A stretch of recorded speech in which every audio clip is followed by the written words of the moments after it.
Can I introduce myself first? I'm Mohammed Amin. I'm a new member of the Liberal Democrats. I joined in October. I've known Nasser for quite a long time. And I'm going to be handling the technology for today's event while Nasser Butt will be chairing it. And before I hand over, I just want to set out some basic housekeeping. At the moment, I've muted everybody because I'm the meeting host. And I would like everybody, apart from Ed Davey and Nasser Butt, to stay muted at all times unless Nasser asks you to speak. We've had quite a few questions in advance, and to give Ed as much answering time as possible, then Nasser is going to ask those questions rather than calling upon individual people to ask their individual questions. Zoom has the chat function, which I assume by now most of you are familiar with, and you can use that to write down questions that occur to you during the event. And Nasser will select the ones to ask Ed with my sort of help, because I can look at the chat while he's sort of chairing. We're going to allocate the time, roughly 20 minutes for questions about Kashmir and Palestine, 20 minutes for Black Lives Matter questions, and 40 minutes for general Muslim and other questions. And with that, I'm now going to hand over to Nasser, so if Nasser could unmute himself and take it over from there.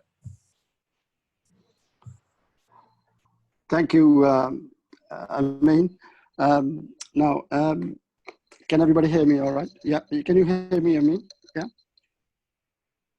Yep. I just want, yes, thank you. I just wanted confirmation. Right, okay. Just to add to what Amin has said, I should introduce a little bit more about Amin. Amin joined us Liberal Democrats last year from Conservative Party. And he's been with Conservatives for decades.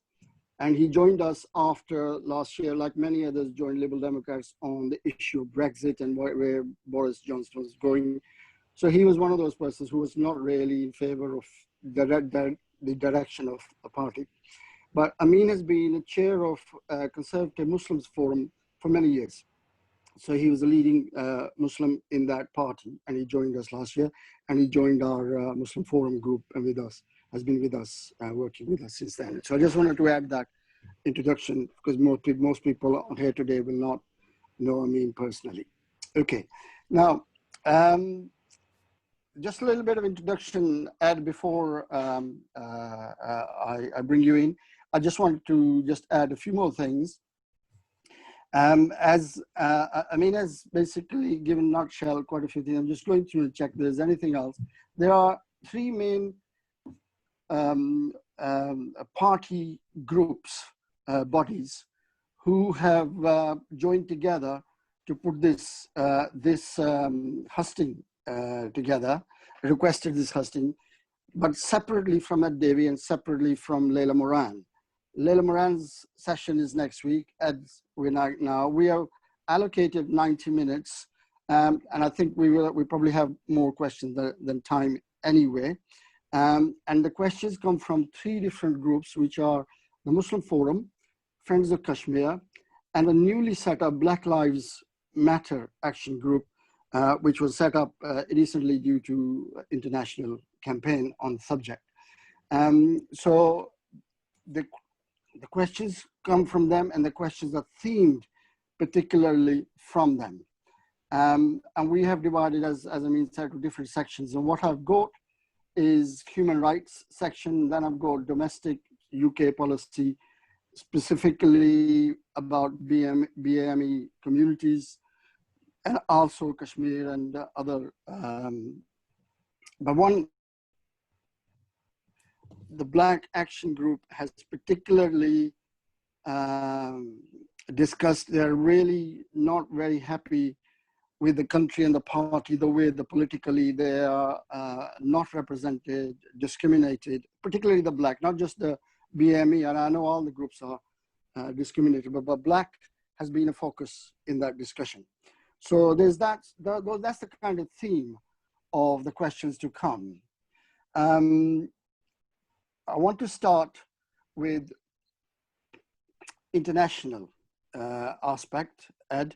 But before I do that, can I invite you to kick us off with your opening remarks?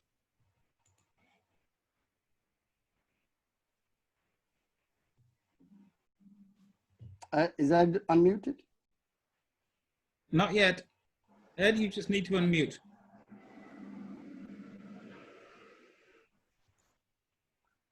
As a host, can you unmute? Yes, I've unmuted Ed. Can you hear me now? Yep. Okay. Assalamu alaikum. First of all, can I thank you very much for organizing this hustings. I think it's really important that we do, during a leadership election, have a husting dedicated to issues affecting our Muslim communities across the UK.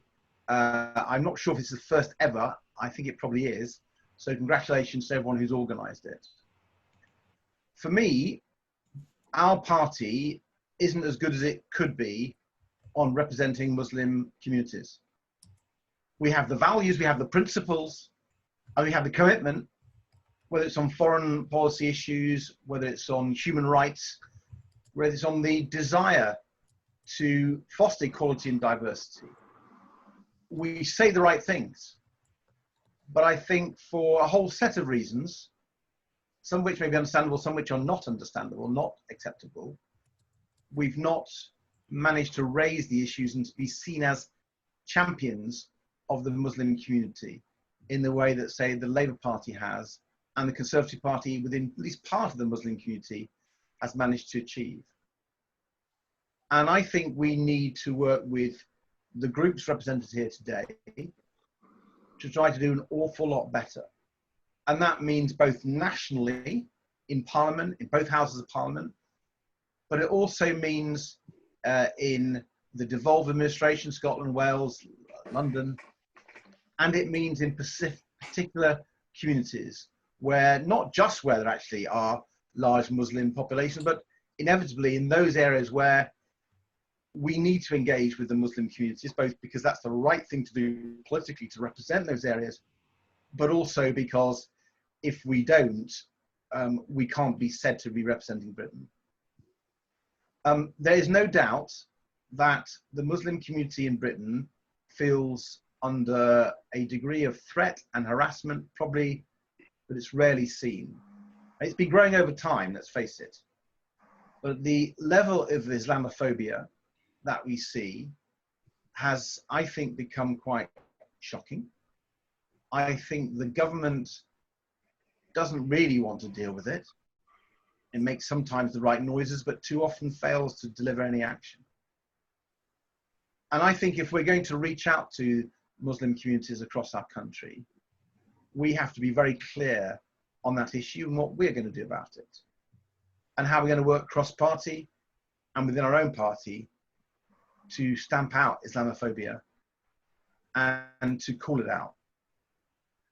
And that means also doing lots of positive things, making sure that we are recognizing the contribution that British Muslims make to our society and to the world, and recognizing that there are specific issues for the Muslim community, which could be anything from the education to health, to housing, to the economy, and making sure that we are understanding and sensitive to those issues in ways which perhaps we've not been before.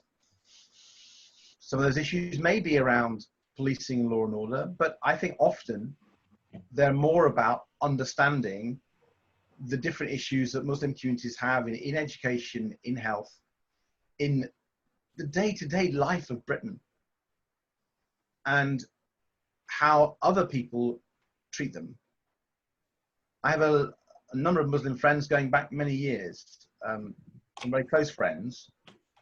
And what's disturbed me in recent years is how there's a sense that they feel less welcome in Britain, less part of Britain, even though they were born in Britain.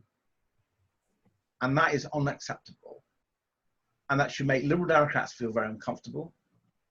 And it should mean that we are committed to doing whatever we can to change that situation around.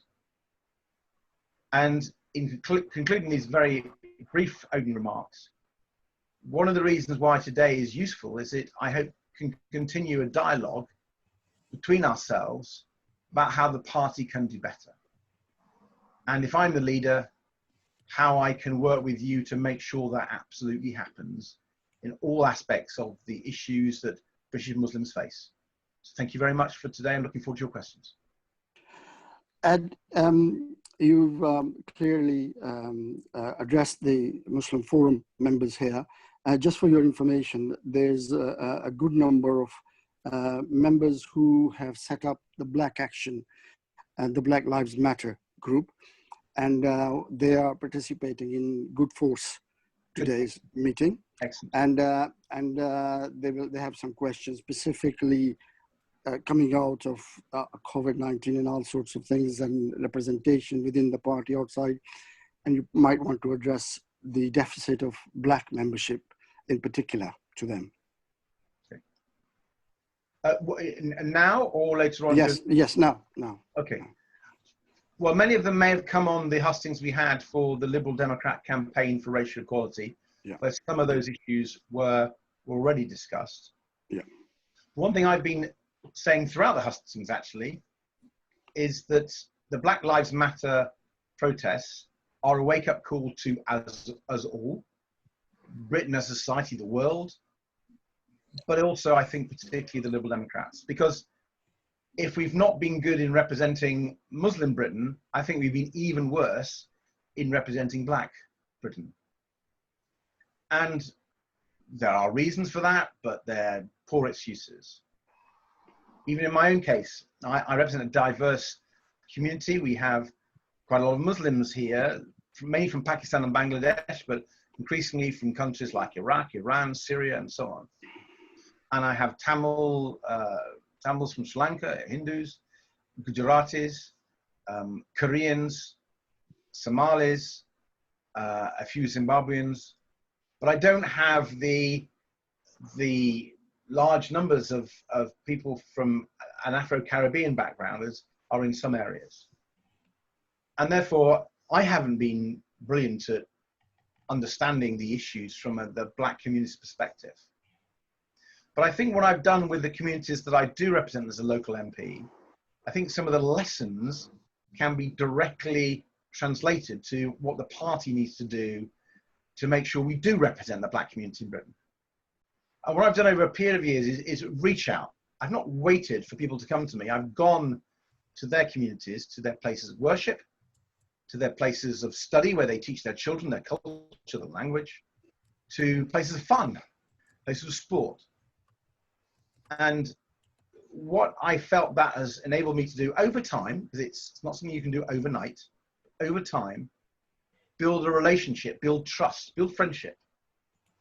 And by showing that I'm committed to working for individuals and families in their community and the wider community, I've been able to persuade people to join the party, to become local party members, to stand for council for us.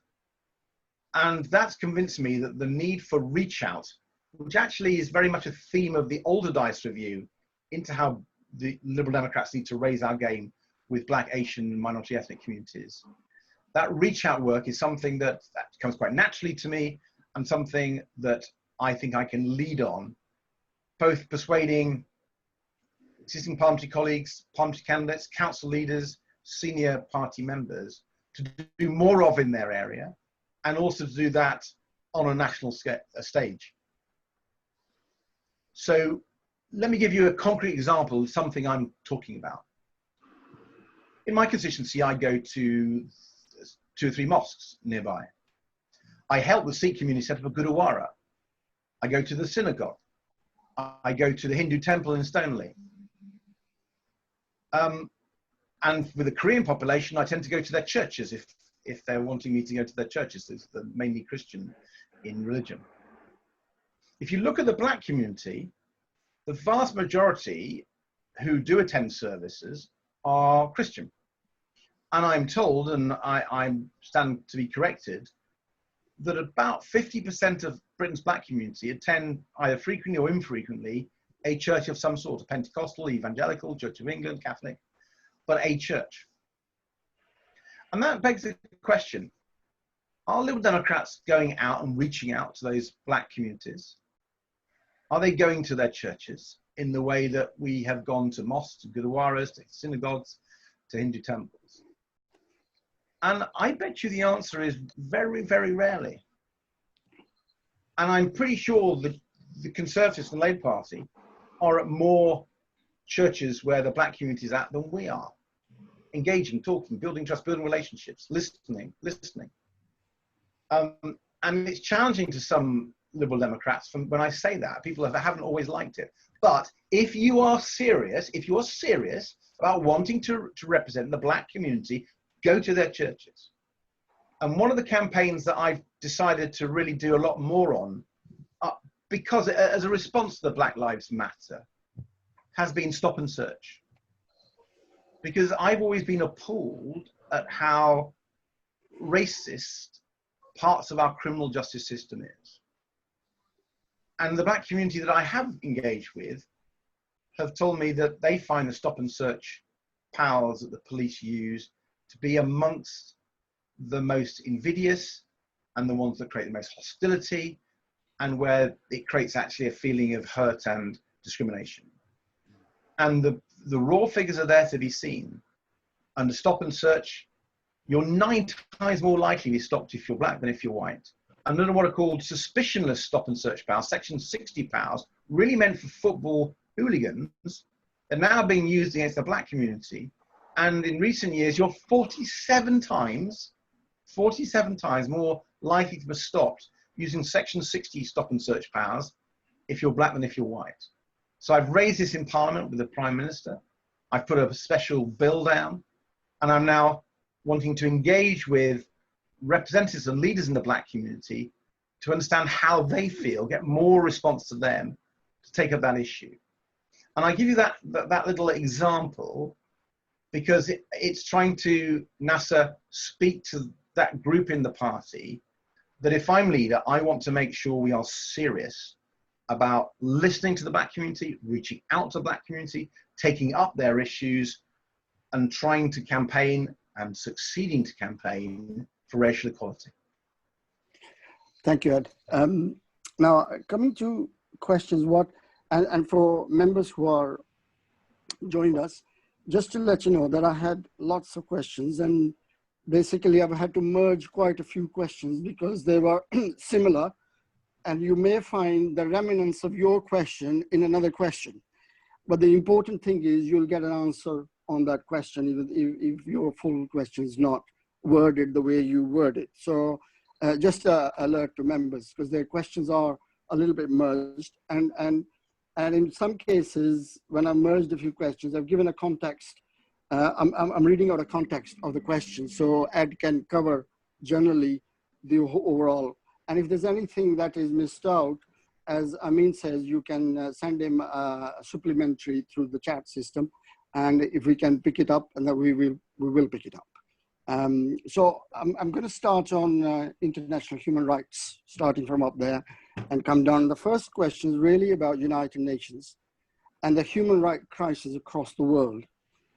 And they are largely committed by large authoritarian governments in large countries. I'm talking about India, China, Russia. I'm talking about big names whom nobody wants to touch because they're too big to actually put sanctions on or do something on the basis of human rights. And my reading is that if you look at the current century where lots of things happen, the Commonwealth, the breakdown of empires, and Second World War and the United Nations, all the hopes and enlightenment came into this century. But yet the catastrophes, man-made human rights catastrophes have just continued. The wars have continued, destruction has continued, whether it's done by governments, whether it's by self-interest and so forth, and it's continued. And with that, you normally see a match of human rights champions, human rights activists. There used to be great human rights activists in the 60s, 70s, 80s, and we knew them by faces because they turned up in all the big campaigns, Tony Benn, if you like, the kind at that sort of level, Eric Avebury, there were people who were known for their commitment to human rights. And we remember the occasions when, South Africa was liberated. The East German, West German unification came along, Soviet Union. There were big events that happened at those times. But I've noticed it since the 90s, there seemed to be absence of a lot of that. And within the Liberal Democrat, I feel that with Eric Avery, somehow the spirit of human rights champion that Liberal Party used to produce sort of have diminished. And if I look at United Nations now, and I find that on that side, the United Nations is powerless. India annexed Kashmir last year. United Nations was silent. United Nations have issued some 19 resolutions, not implemented. United Nations has no powers. Israel, same story. United Nations resolutions, nobody stands up. China, nobody stood up. Russia, nobody stood up. And it's amazing that none of these big partners in United Nations are not picking these up. And they are more worried about vetoing and controlling and all doing their own abuses, if you like. So the question is United Nations now, first of all, fit for its purpose? And if it isn't, how do we reform it or change? Where's the hope? And where do you see the international peace building taking place in future? I mean, United Nations, if you try to persuade anybody United Nations is a solution, people will laugh at us. Where do you see the problem, solution? Well, let us also be honest. The United Nations has never at any stage during its creation managed to solve all the human rights issues around the world. It's never managed that. And for decades, there have been resolutions at the UN Security Council and at the General Assembly that have not been implemented. And that is deeply frustrating. The reasons they haven't been implemented vary from the tensions around the Cold War, when Russia, the Soviet Union and America that were at loggerheads. Now, because you get, as you said, Nasser, powerful countries, China, India, US, where there's no way they're going to take any notice of the UN. And by the way, I would say smaller countries don't as well. I do a lot of work in Sri Lanka, and UN resolutions, resolutions, the UN Human Rights Council, which I've been to in Geneva, they don't get implemented. So it's always been a challenge, but I would still argue that the UN plays a really important role because it gives a forum to air these views, and countries can be embarrassed. And one always has to ask the question, what would have happened if the United Nations weren't there? What would have happened if Amnesty International, Human Rights Watch and the rest weren't monitoring?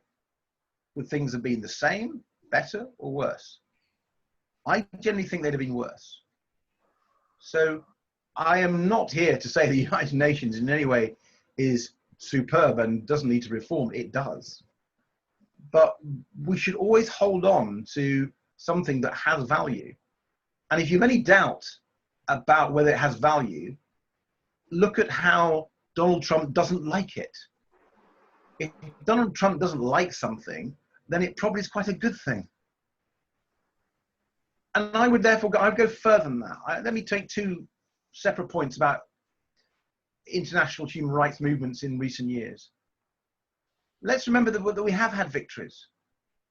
My first ever political campaign was as a first-year undergraduate student, campaigning for my college to disinvest from Barclays so that they would get out of South Africa as part of a very tiny part of the anti-apartheid campaign.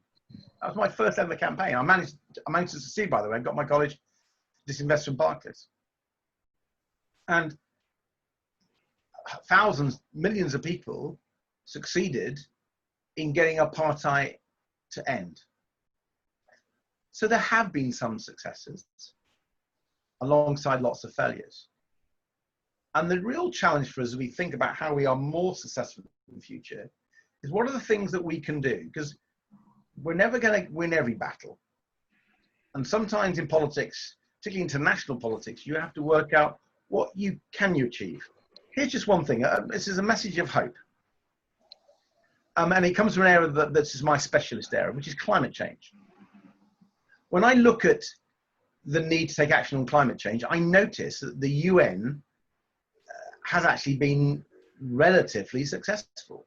The Paris Climate Change Treaty was the most important UN treaty since the foundation of the UN. And it is shaping people's policies and thinking. It's not perfect, by far from perfect. I could go through the litany of the problems, but it is a basis for progress. But what would you, sorry to cut you off there. Yes. Can I just finish at this point, and then I shut up? I know I'm going a long time. When you look at action on climate change, it's about spreading renewables. If we spread renewables, we will bring electricity for the first time for the billion poorest in our world, mainly living in rural areas of Africa, Latin America, Asia, India, and so on. And if we do that, and if we bring renewables to many other parts of the world, they'll be consuming less oil and gas. And oil and gas tend to give lots of money to lots of dictators, some of whom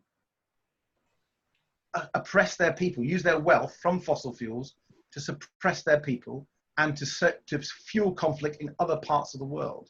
I think of Vladimir Putin in the Kremlin. I think of the Crown Prince of Saudi Arabia. One of the ways we can improve human rights in the future is to promote renewable energy and take the money away from the fossil fuel dictators who undermine lots of people's human rights. So there's more than one way that we can progress human rights in our world. Well, I take your point that there are many, many good things, but I think we frustrated those of us who are facing and spending so much time on large, I mean, really large human rights abuses. I'm talking about Kashmir being locked down like Gaza, and then Uyghur, Muslims in China. We're talking about large scale disasters. And we're saying the UN is not fit for that purpose. And we need something different. We need something better than UN, and for that purpose, maybe international court needs to be put up, strengthened. Maybe the emphasis needs to be put there rather than UN. I mean, if we're going to keep a bad organization because it's called, not bad, an organization for its good points, then let's concentrate on that. But where they can't, there's no point having all these countries, all these victims looking to UN, knowing, well, somewhere somebody will listen. But UN is not clearly capable of actually doing anything. So we need a new agenda for actually managing the human rights crisis. What's your view on that? Well, I'd like to hear if people have got something that they think we can put forward. I'd be very, very keen to do that. But one's also got to understand the reality of global politics, which sometimes is very, very nasty and frustrating. And I've been involved in many campaigns on human rights around the world that are deeply depressing, that look like you're going nowhere, and you often go backwards. So Nasser, I share your frustration and impatience, but I need to put this, we need to put this on the table, because let's have a frank discussion if we're going to have a discussion, right? Let's not beat around the bush. Yeah. When a country is suppressing its own people, you can pass whatever resolution you like, but if that country knows that no one is actually going to take military action against it, it probably doesn't care. If the government thinks that by oppressing those people, it wins support with other people, it remains in power domestically, it probably doesn't care what the rest of the world thinks, or not much. There are sanctions you can put in place, trade sanctions, financial sanctions, banking sanctions, and so on. And that can work. They did work in South Africa. But they only worked in South Africa because the domestic political situation was changing as well. So if we're going to succeed on any human rights campaign, yes, you have the UN, you have international pressure, you have ideally trade sanctions, sanctions against individual people in that corrupt government. You try all those tools in the box. But unless you're also thinking about how to change the political situation in that country, so the rulers of that country begin to see it's in their interest to change, you won't succeed. Okay. And the best human rights campaigns sit back, think hard, work how they're going to change the dynamics that have caused that situation in the first place. It's never easy, but let's be realistic about how difficult politics can be. Okay, well, let's go on to a specific question about Uyghur Muslims in China. Now, this issue has been going on for some time. There was a discussion about how do you take on China? You know, which country is going to take on China? Is UN going to take on China? But we just found that for whatever reason, Donald Trump last week announced sanctions against China, specifically stating reason as a mistreatment of Uyghur Muslims in China. Now, which explains what you were saying, that it's actually done to not the UN, but there are other forces who can do that. But my question is, when US actually went for China on that specific one, do you think our country should have joined in those actions, or other countries that should have joined at the back of US?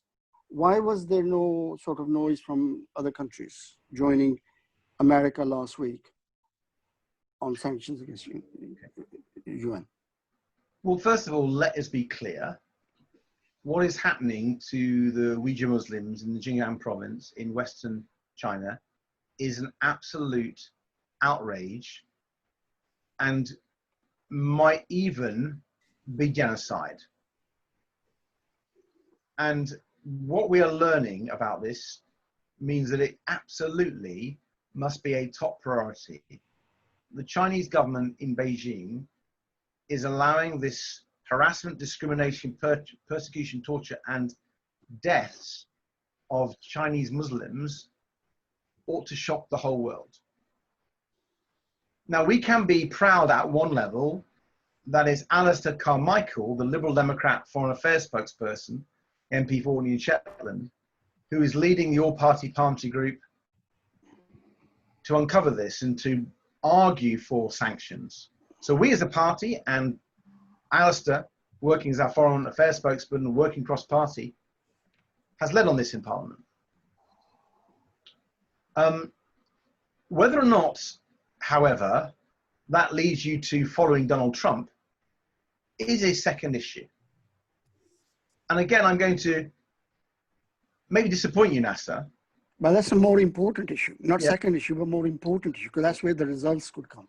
Yeah, because if anyone on this call thinks that Donald Trump has suddenly developed a huge concern for the plight of Muslims around the world, I think you probably need your head testing.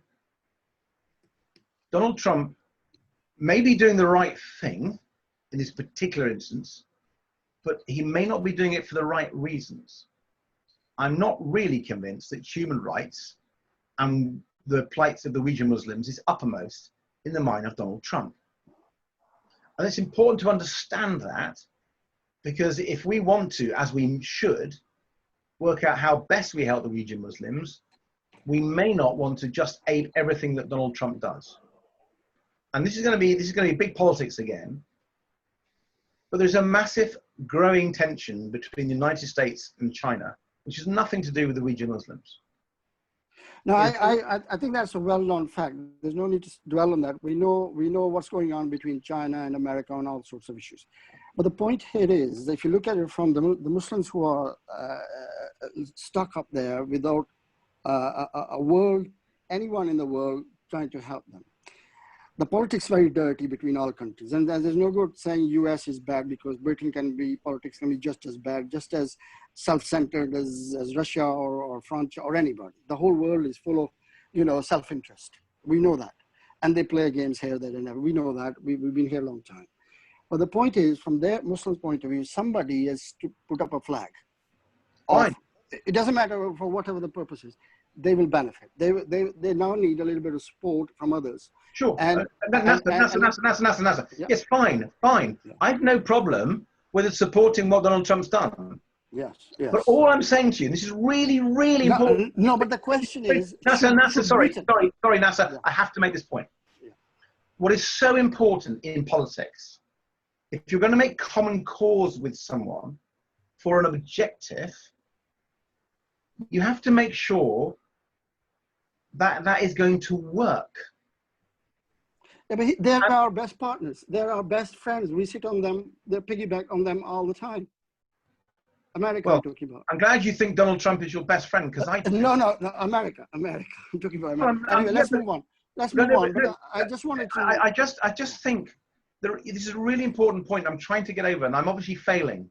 No, I understand that point. I'm saying despite you're that. not listening to me, Nasser. I'm sorry to be so difficult, but I'm determined to show you that I've thought deeply about foreign policy. And when I want to be leader of the party, I want to make sure we do the right thing.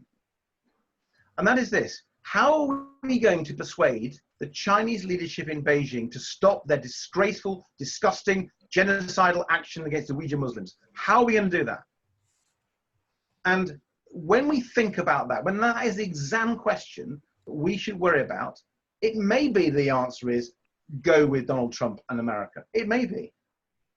All I'm saying to you is, it may be that there's also other things we should be doing as well that are smarter, that will be more effective, because it may be the Beijing authorities aren't that impressed with Donald Trump's newfound, newly discovered desire to help Muslim people. Fair enough. We'll move on. We're running short of time, so we'll move on to another question. One more. I remember we had recently, Friends of Palestine had their hustings with you and Layla, etc. I just wanted to ask one question on that.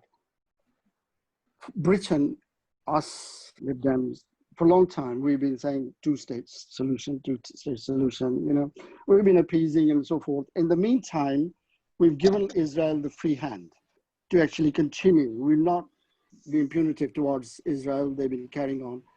Given that we have actually created a monster there from what they've been doing right now, where do you think the Lib Dem stand should be in terms of Israel-Palestine? Are you still going to say two-state solution, or is it going to be a bit different now? Well, I think we shouldn't allow, and I don't think our position is, to allow Israel to get away with its illegal actions. We have long argued that the illegal settlements in the West Bank are wrong and need to be brought down. We've had campaigns on that. And the recent annexation of further territories, Palestinian territories in the West Bank, is quite outrageous. And the Trump so-called peace plan shows what he really thinks of Palestinians, which basically wants to hand Palestinian territories to the Israelis. And I've written about this, I've argued against it. And I think it's one of the reasons why we absolutely should now be recognizing the state of Palestine and giving it the support that a recognized state deserves. And I've also reiterated my call, which I think I've made for over 10 years now, that produce from the illegal settlements, the Israeli illegal settlements in the West Bank, should have a trade embargo on them. It seems to me totally wrong and immoral that we should import produce from Israelis living on land that they've illegally seized. That can't be right. And I've worked with the Liberal Democrat Friends of Palestine on those issues. If you then say, Nasser, should our policy of two states disappear, that is quite a major shift in party policy. I've heard arguments, including from some Palestinians, about why it may make sense. But I've heard many arguments against it as well. And therefore, I'm happy for that issue to be debated, but I would counsel that if you shift a position like that, which is currently the position of the Palestinian Authority, you should be very, very careful. And let me just elaborate a little bit. Let's remember at the moment there is a debate about who is the real voice of the Palestinians, because there have not been elections there for some time, because Hamas and Fatah have not got agreement around it. And indeed, I think Israel's been playing games, which means it's not being facilitated. And it's really important that we do have those elections, so there's a very clear voice from the Palestinians, both for the peace process itself and on all these sorts of issues.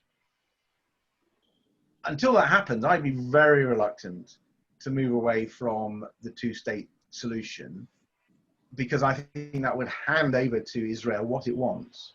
And at the moment, I do not see enough people in Israel, certainly not within the Netanyahu government, willing to treat Palestinians as equal citizens with exactly the same rights as the Jewish citizens in Israel.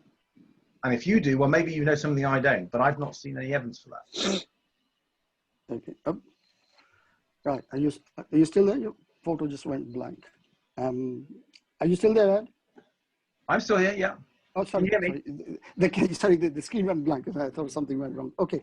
Right. I'm going to move on. I was really trying to see whether, given what Israel is doing, we've actually got something different to actually work to now, because the level playing fields have not been there, and the situation has become even worse.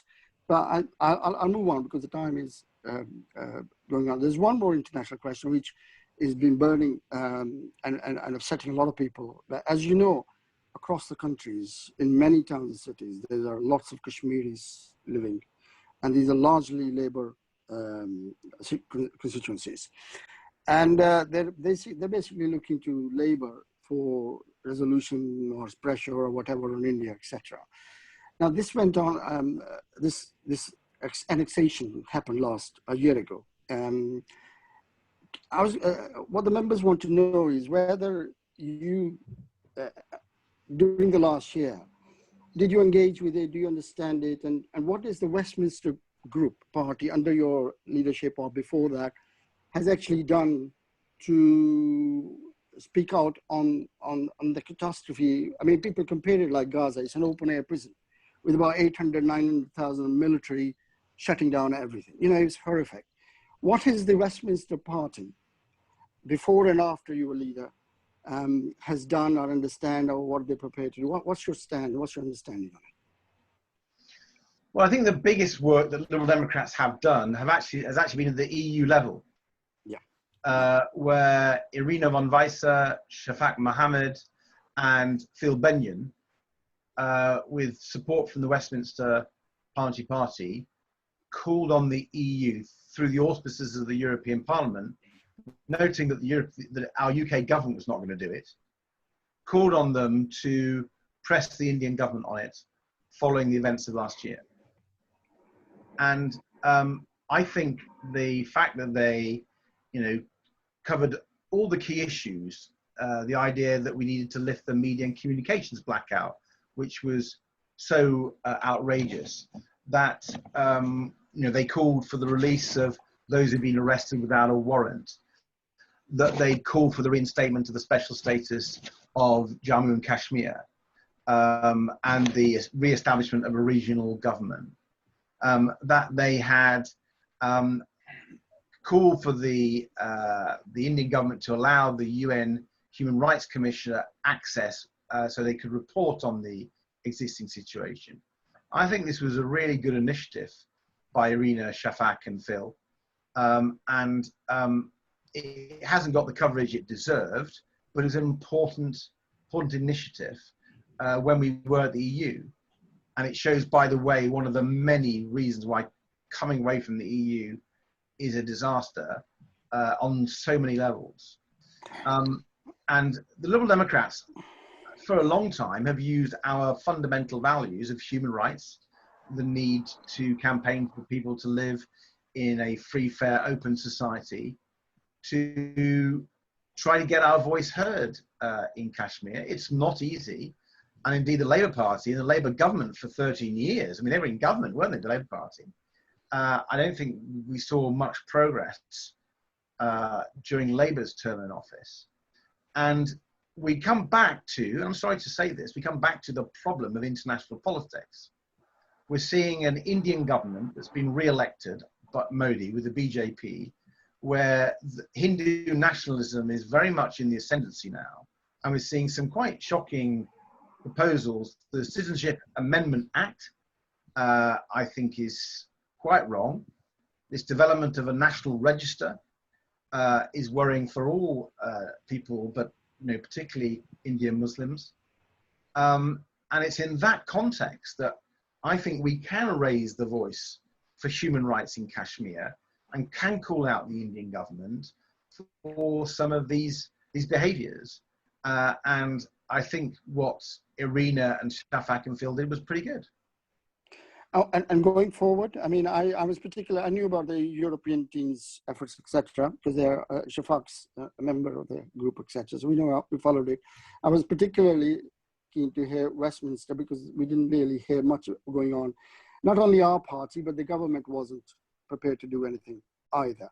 But going forward, I mean, what can the members look to you in terms of picking up the Kashmir by either our foreign spokesperson, you as a leader, because it's not just what happens over there. As I said, there's a large constituencies in UK who are looking to, because Labour has got a mess at the moment because they passed a resolution at the last conference, autumn conference, and when the new leader came in, he actually distanced himself.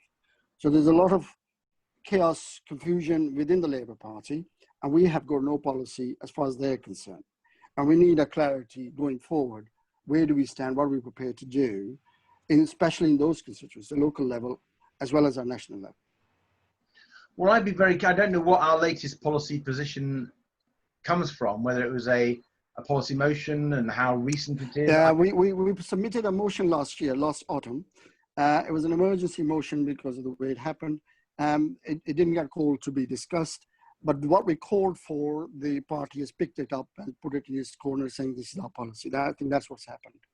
Okay. Because of the wording, I looked for the wording and it seems like that's what the wording. Okay, well, I'm sorry if I haven't followed every minutiae of that, but yeah. Our foreign affairs spokesperson, currently Alistair Carmichael, would lead on this for the party, with the support of obviously me if I'm the leader, the team in the Lords, and groups like your own to try to campaign on it, both in Parliament and in local communities. And it's easy to campaign when you have a clear policy. Yeah. And if you're telling me, Nasser, that we've got a clear policy, including a response to the recent developments that we've been talking about, that's good news. I wasn't aware of that, and I apologize for not being aware of that. Okay. Right, okay, time's moved. We spent half a time on international, and I'd like to really go into another area. You've discussed this in other hustings quite a lot, so I want to focus on BMA minority communities, Black communities, minority communities, rather than just general, because as you know, the COVID-19 has highlighted the frontline forces who are the bedrock of society's public services. And most of these people are from minorities on low pay, frontline. We've seen all sorts, and I won't list all the things that have come out in the COVID-19, and you mentioned it in your other hustings. You're aware what the situation is.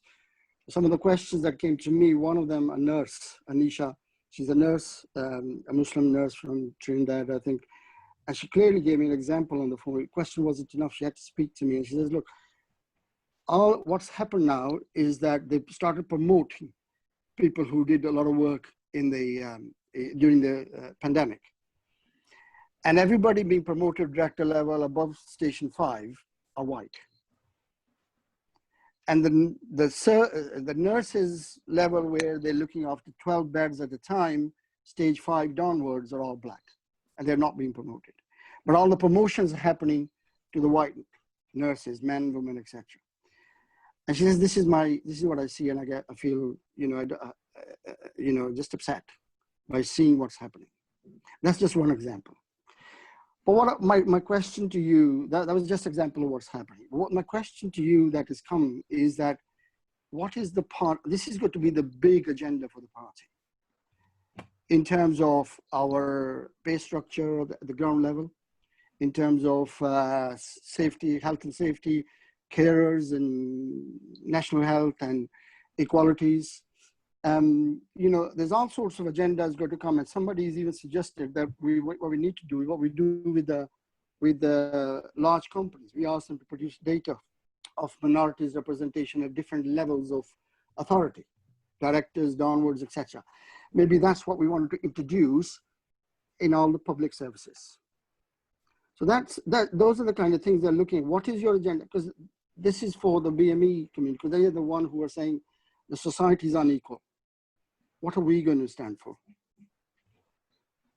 Well, I think if we're talking about the workplace and the need to ensure we have race equality in the workplace, whether it's in the NHS or the care sector, or frankly, anywhere in our economy, I think this is a critical issue. While there was legislation in the 70s, and there's been some European legislation and so on, there's no doubt, whether it's for gender, but actually particularly on race, those gaps still remain. Those pay gaps still remain. The ceilings of how people get promoted still remain in too many areas. And one needs to look at those policies that have worked in other countries that have begun to change those. And some of them have required reporting of pay gaps, reporting of different groups of people at different levels of tiers of management. So openness, transparency, that is a core Liberal Democrat value. And I would pour that sunlight into wide sectors of the economy. It's a lot easier to do it in the public sector, but we don't do it anywhere near enough. We should do it. We should champion that. Liberal Democrats should champion that. But I wouldn't just leave it at the public sector. I don't see why we can't make greater demands in the private sector too. And if we're going to respond in the deep, profound way that we should to Black Lives Matter, that's exactly the sorts of thing that we need to be doing. Holding people to account for how they're treating others. Let me give you another example. I helped establish a commission to look at getting women on boards in the top FTSE 100 and the top FTSE 250. And when we set that up, people said, oh, it's going to be very difficult, very tricky, blah, blah, blah. And we got a report from actually a man, because all the women I talked to said, you've got to appoint a man to do this. And the Lord Mervyn Davies report produced all these set of recommendations, guidelines and advice and so on. And actually, we have surpassed the targets we set for ourselves when we published the report of that commission. So we've really seen a big improvement in gender diversity on the top 250 FTSE boards. We need to do the same for racial equality. Now that's only at one level, but you get my gist. We've got to do a whole economy-wide approach to this. I think there's been too much complacency, and I think we've learned from COVID that that unfairness, that inequality, that lack of diversity is still embedded in the system. And it's a sort of structural racism, which has to have some very, very strong measures to unpick. So we can expect some good, strong papers in the next one or two conferences on this. Don't forget, it's in Liberal Democrats, we're a democratic party. It's not just for the leader to set the policy. That's what I said. And we did have a policy on race equality, which I thought was really pretty good, relatively recently. Yeah. But given what's happened with COVID, given the Black Lives Matter protests, we may need to look at that again and see, did it go far enough? But I would have think that given the magnitude of what's happened, it's not for groups to present. I think the party is going to set up a committee on the whole area, and they've got to do it properly. They can't be just some group submitting a conference motion. It's got to be a properly researched and debated. Because it's got to be I'm very happy as leader to push that, sponsor that, argue for it. Yeah. But Nasser, there'll be party members on this call who will quite rightly point out that the Liberal Democrat leader does not set party policy. We know that. Don't worry, we know that. Okay, I've got, I'm just going to shift a few, move along.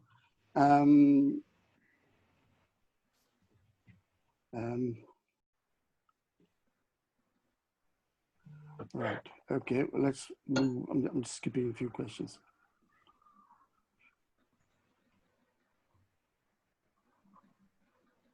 Somebody's thrown in a wobbler here. Should the state continue to privilege the Anglican Church over all Christian denominations and over all non-Christian religion? I think we've just debated this in the past. Have you got a two-liner for this whole issue about state-sponsored religious schools?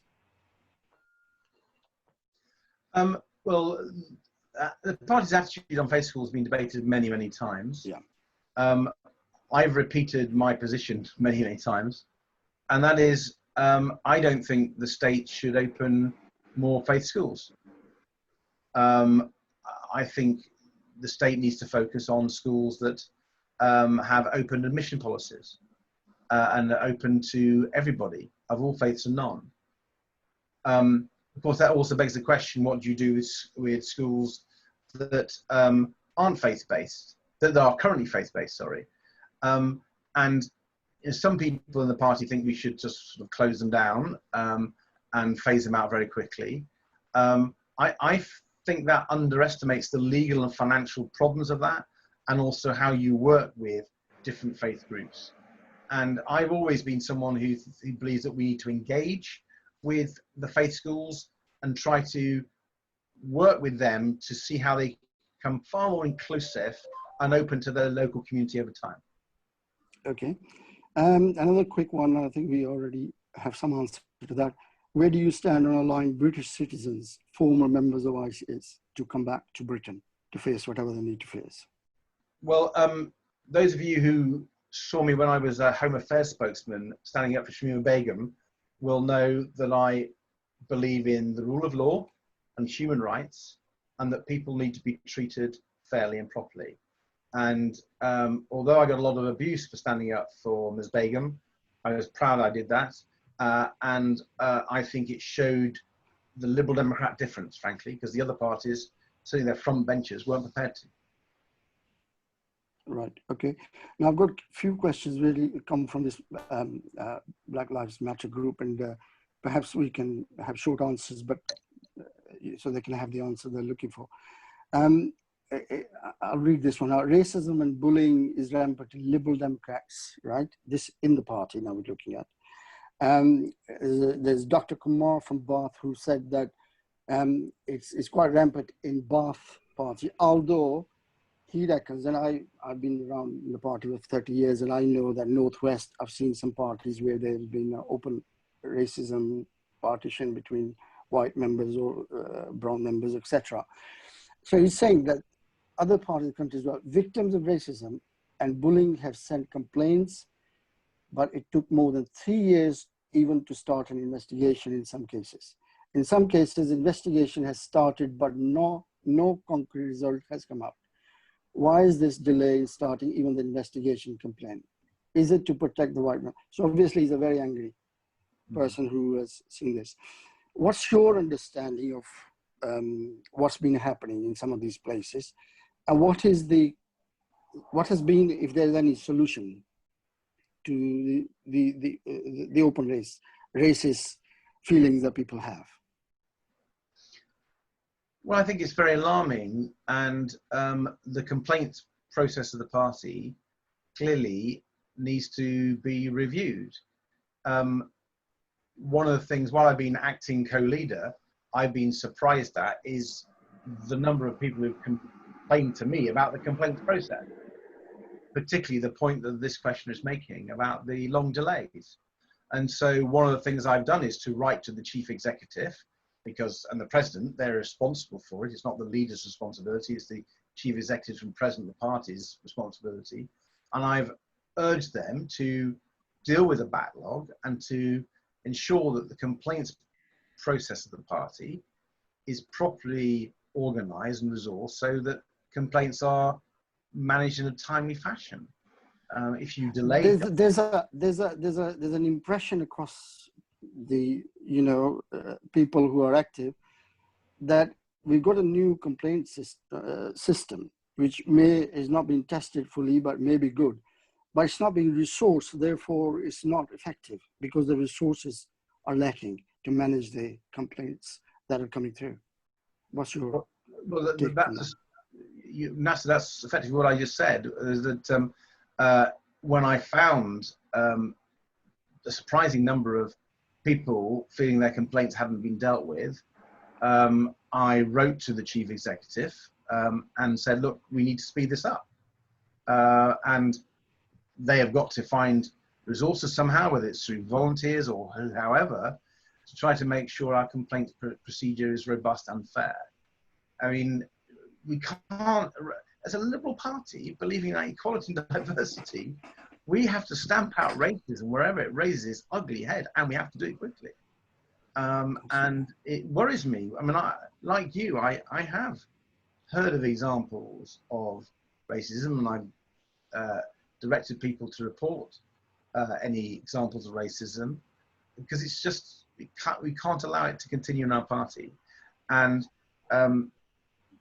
you know, we do need to make sure the complaint process is robust enough and resourced enough to be able to manage it. You said in your opening remarks about the Black membership in the party, representation in the party. You already know the problem.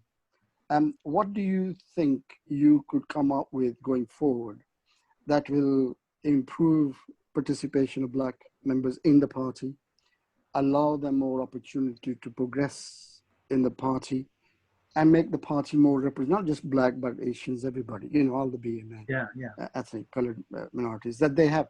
We have a very poor record of success, very poor record. And people have come and gone, sort of hit the glass ceilings and gone. And I've seen many good campaigners come and go over the 3 decades that I've been watching it. What do you think you could come up with something to change the game here? Well, I'm not going to reinvent the wheel. I'm going to use the most authoritative and most recent work on this. And that is by John Alderdice, the Alderdice Review, which Tim Farron commissioned, which was published in January 2018, which the General Election Review published just a month or 2 ago said has yet to be implemented. And I will work my hardest to get that implemented as soon as possible. Some of it and some of its predecessor reports are about specific things to be done. But when you read the Alderdice report, I'm sure people have done, the key issue is about the culture in the party.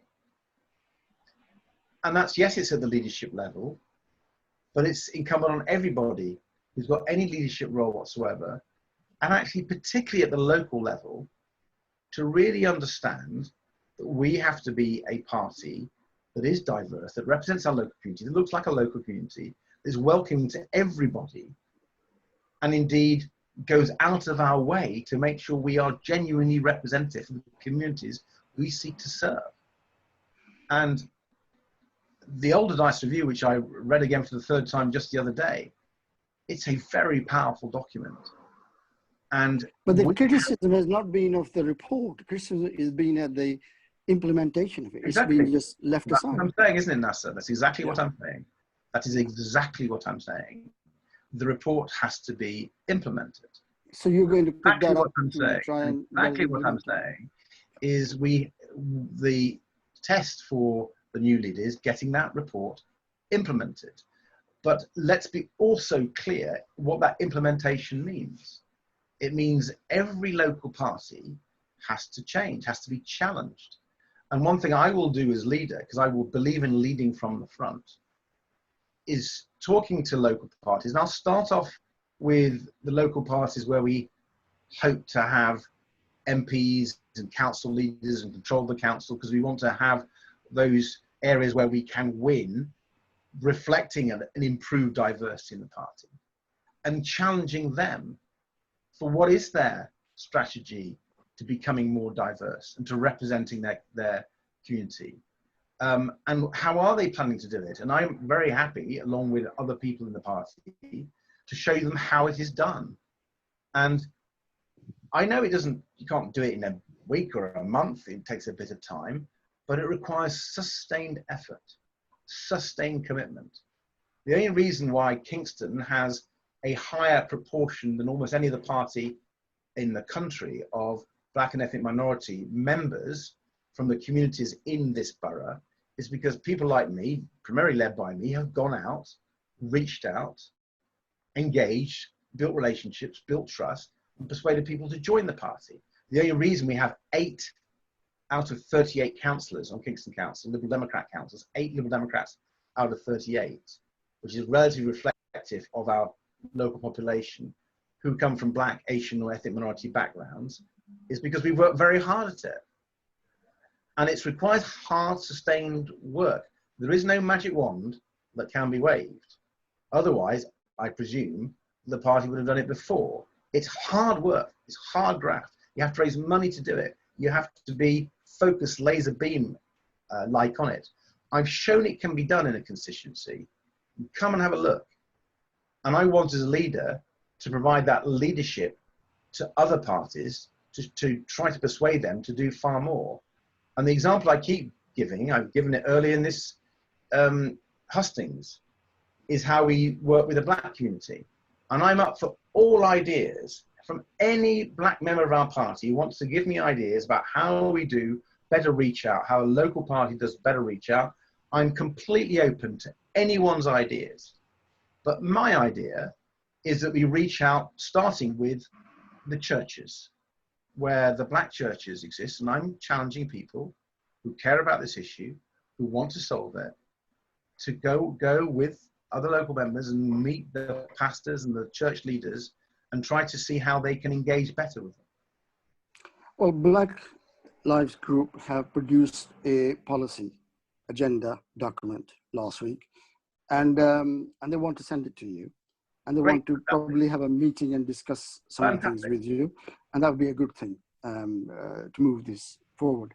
There's a question here. We talked about earlier how to get the private sector and the public sector to start producing KPIs about Black and ethnic minority representation in the organization. There's a question here that to improve the representation within the party, why don't we introduce KPIs within the party?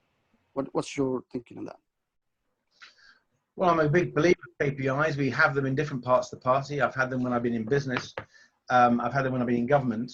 And they're a way of monitoring and checking performance. So I'm very happy to have KPIs. I very think you need to be audited. You need to have progress checking and so on, and deadlines, because this is about progress. It's about results. It's not about talking about it. And if I look back, not just reading the older DICE review, but you go back to 2004 to Lord Dallacchia's review. You could go to look at the work of Izan Ghazni when he talked about benefits, not barriers. I think it was in 2007, 2008. All these reports have been written. Lots of KPIs have been put forward, just not been implemented. And what I've been saying to anyone who listened to me, it's about action, not words. I'm fed up of talk. Too much talk. Let's have the action. Well, you're not alone on that. That will be helped. That will help by KPIs, but let's have that action. Yes, yes, and there's a lot of that word talk, not action, not word, is just become a nuisance word within the party, because there's a lot of that is happening. There's a notion here, and this goes far broader. As you know, we're now a multinational, multicultural country, and more so in some parts of the country, and then less so in other parts of the country. And there's always this issue about the Muslims, the Hindus, the Black, the others, who want to have a calendar. They want to have their day like Eid. They want to be able to take a day off, have a multicultural calendar. And the question here, whether the party would support for UK to develop a multinational calendar like that, where the communities, big communities at least, can have their prominent days as a holiday.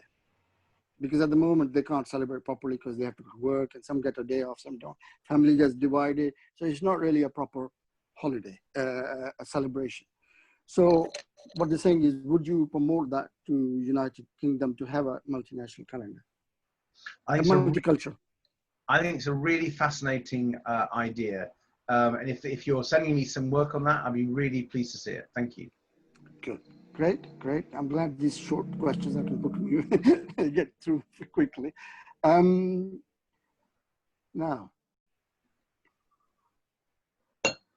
right, okay, we dealt with that one, That's great, that's great.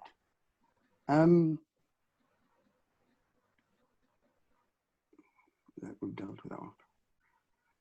Do you think this prevent strategy is dead and buried from the government's point of view? Because I think the Muslims who are, the communities buried it very quickly. It's interesting. I've written and spoken about this and was pleased when we managed to force the government to review it, working cross-party with Labour Party. The real issue when you spoke to people about Prevent wasn't that some of the activities weren't actually welcome, because some of them were. It was the whole tone and framing of it, the way it was designed. It wasn't done with the community. People felt it was being done to the community. And it didn't build up bottom up with consent. So I hope whatever happens, and I think COVID has prevented quite a lot of things coming forward, as has the Brexit and the different elections, that we get something which genuinely works with the Muslim community, to work with those, the vast majority of the Muslim community who want to root out the problems. And as long as it goes alongside policies that deal with the many injustices that the Muslim community faces, then I think we could turn a corner. I hope so, because it was a very divisive approach that was taken. Yes, yes, okay. I've got a question here about the definitions that Federal Board passed on anti-Semitism and Islamophobia. Now, it didn't go through the normal process through the conference. There was no debate. There was no real discussion, if you like. And it was just sort of, people felt that it was imposed on them. So there are a lot of people with very anti-idea of these being in place in the party. Whether they're Muslim, the Muslims, some Muslims are divided about having Islamophobia definition imposed within the party and other places, and the others too. My question is, I mean, what's done is done, but is there any lessons to be learned when there's such a thing that's certainly imposed by the Federal Board onto the party, and it leaves bitter feelings and arguments, lasting arguments? People still argue about Islamophobia, and in the Muslim Forum, there's been discussion, some people not for the definition, shouldn't have it, there wasn't a proper, so it's a lingering debate. Do you think such a important and wide affecting concept should have been just implemented through the board meeting without the rest of the party knowing or in being involved in it? Well, I think the Federal Board has a responsibility between conferences to respond to major political events and pressures. It is elected by the party members. And in both those cases, I'm not going to criticize the board. I've made criticisms of the board in other areas. I'm not going to criticize them here. I think on the anti-Semitism definition, we were following the internationally recognized definition. It seemed to me the right step to take. And the fact that the Federal Board took a decision does not prevent it being debated at a future conference.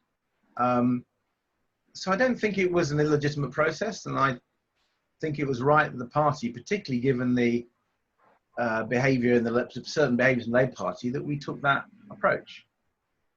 Now, the definition of Islamophobia, although I wasn't involved in the Federal Board's discussions of it, I supported the definition. And I'll explain why I did.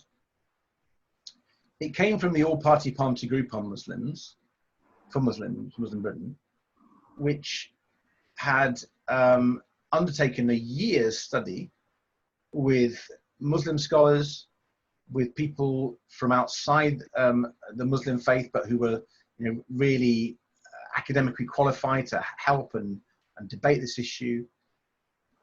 And it wasn't a closed secret process, it was very open.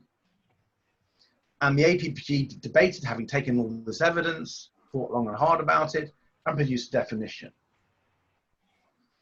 And I thought it was quite a major step forward, particularly in the absence of the Conservative government being unwilling to do anything about it. Should it be the last word on it? Well, probably not.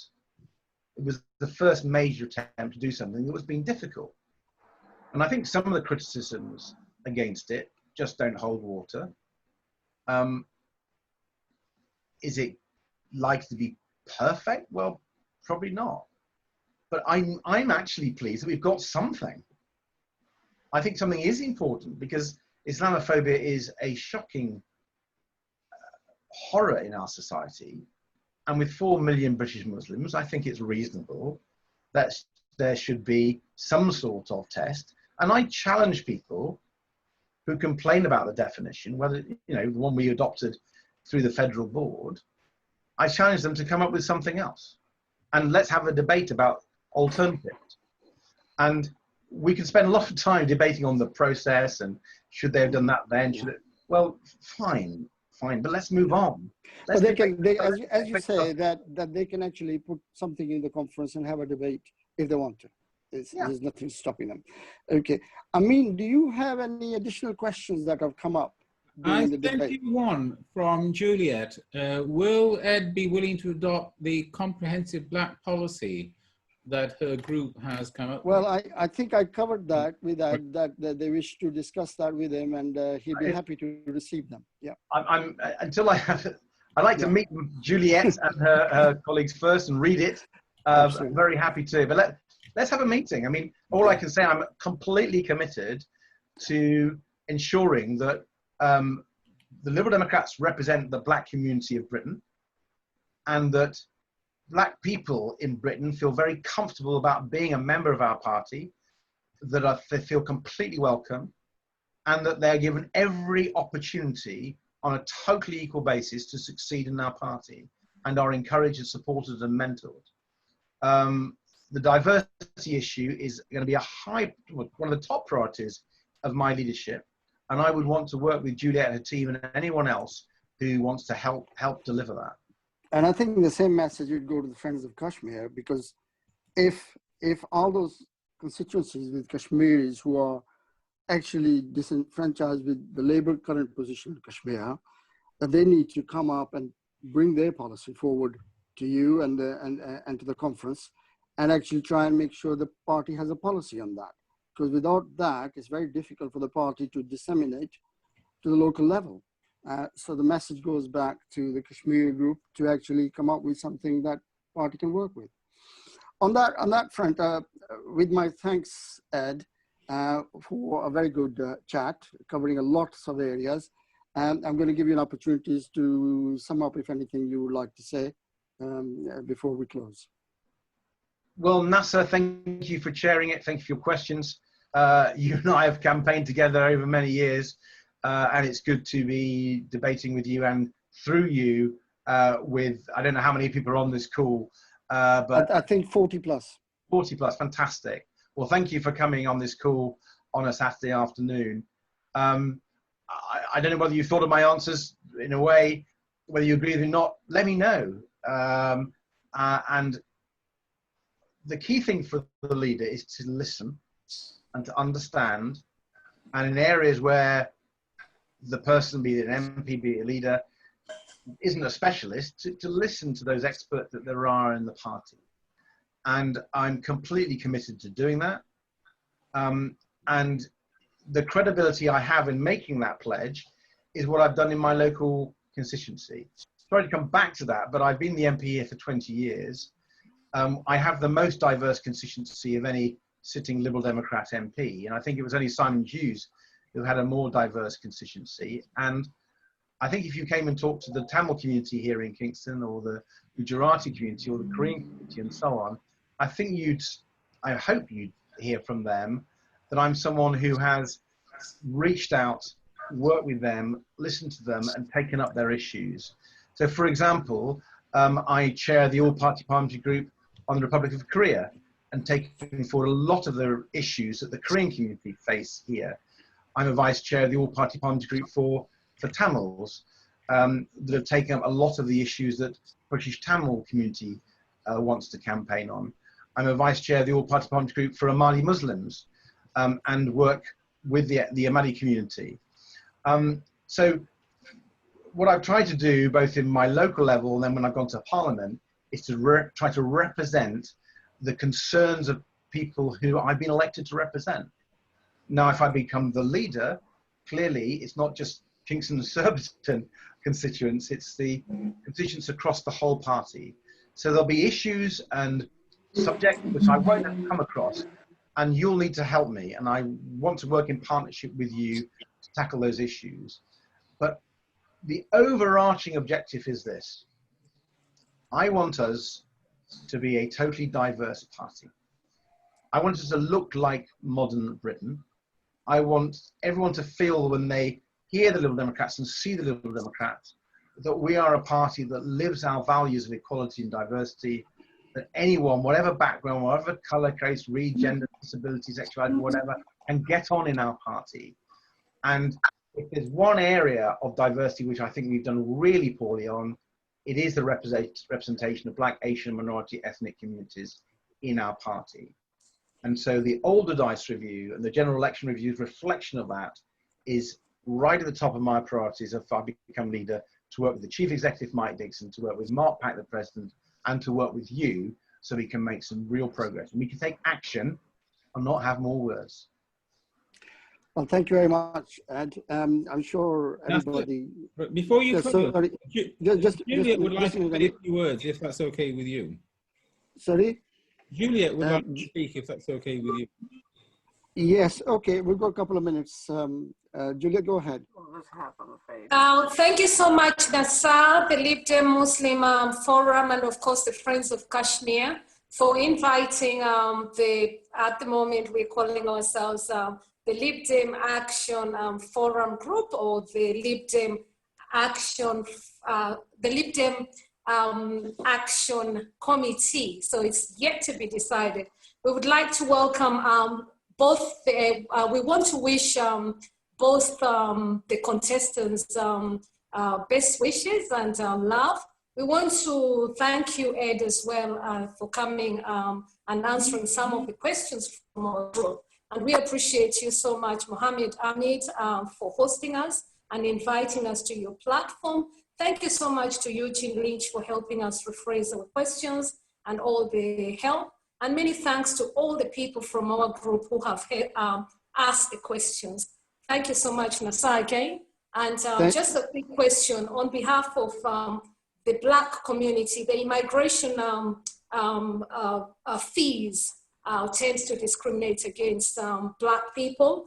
What is Ed going to do? Because it causes a lot of mental health situation, especially for the Black, Caribbean, and the African and Caribbean. The discrimination fees is quite high for us. Many thanks for your invite, and we welcome both the leaders. Can I just clarify, discrimination fees for, what's these fees for? What's the fees for? The home office fees tends to be very high as compared to any other fees. And Africans... Nasser, I can deal with that. I can deal with that. Okay. Juliet, first of all, thank you very much for coming on, and thank you for raising that particular issue. In my constituency work, when I help my people from my local area, I do a huge amount on home office issues. I have done for 20 years. And the home office is a nightmare department on so many levels. You mentioned fees, but I could go through a whole litany of failures where I think the home office has discriminated against a range of different people, including Black people. The particular issue you raise is a very personal one. because it's about the fees for visas, for passports, for a whole range of different things that the Home Office have the right to say yes to or no to. And they charge you huge amounts for the privilege. And they've taken to only giving people visas and rights of stay for a short period of time, and then they charge you again to extend it. And so they're just milking individuals, many of whom, frankly, do not have lots of money, and inevitably they're from Black, Asian and minority ethnic communities. In our policy paper that we adopted, I think it was in autumn of 2018, I could be wrong, but we had a particular section about how we want to reduce the fees, how we're going to pay for that, and so on. We do, by the way, in that paper, have a massive change of the immigration system, much more liberal, much more fair, much more equal.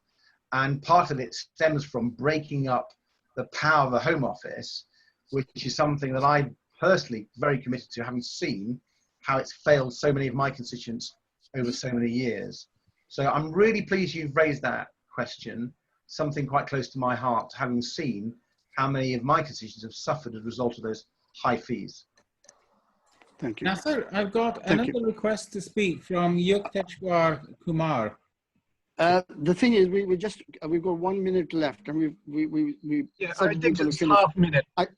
I did ask your question. Yeah, I will not ask that question at all. Yeah, I'll just half minute. Yeah, if you could. All right. Yeah. Okay. Thank you very much. I met Sir Ed Davey last year in Bath, so I thank to him for taking my question. And with your grace and support, I am a councillor now. What I'm trying to say, just 1 minute, or half minute, is that I speak many languages, including Chinese, and my Chinese is like my English or Hindi or Bengali or Urdu.